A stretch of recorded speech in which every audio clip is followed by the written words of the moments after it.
एक जंगल में एक बहुत बुद्धिमान चूहा रहता था।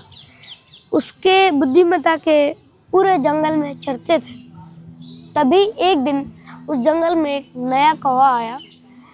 जब उस कौवे ने सारे जानवरों के मुंह से इस चूहे की बुद्धिमत्ता भरी बातों की चर्चा सुनी, तब वह जल भुन गया और उसने सोचा कि इस चूहे के आगे मेरी बुद्धिमत्ता मतलब मेरी कुटिलता नहीं चलेगी, तो कैसे भी करके मैं इसे समाप्त कर दूं।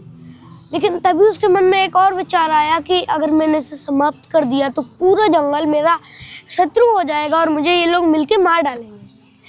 तो उसने विचार किया कि इससे शत्रुता नहीं, मित्रता करना ही मतलब मित्रता करने में ही भलाई है। तो वो एक दिन उसकी गुफा के पास गया और उससे कहा, चूहे भाई, मैं तुमसे मित्रता करने का इच्छुक हूँ और क्या तुम मुझसे मित्रता करना चाहते हो? तब चूहे ने कहा, कौवे भाई, मैं तुमसे मित्रता नहीं करूँगा क्योंकि मैं बहुत बुद्धिमान हूँ और तुम कुटिल बुद्धि वाले हो, और जो भी मनुष्य कुटिल बुद्धि वालों के साथ मित्रता करता है उसे अंत में दुख ही झेलना पड़ता है। इसलिए मैं तुमसे मित्रता नहीं करूँगा। और दूसरा कारण है कि तुम हमारे भक्षक हो, यानी स्वाभाविक दुश्मन हो, इसलिए भी मैं तुमसे मित्रता नहीं करूँगा।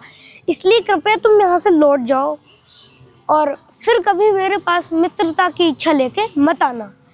इस कहानी से हमें ये सीख मिलती है कि हमें कभी भी कुटिल बुद्धि वालों से मित्रता नहीं करनी चाहिए, क्योंकि जो भी मनुष्य कुटिल बुद्धि वालों से मित्रता करता है उसे अंत में दुख झेलना ही पड़ता है।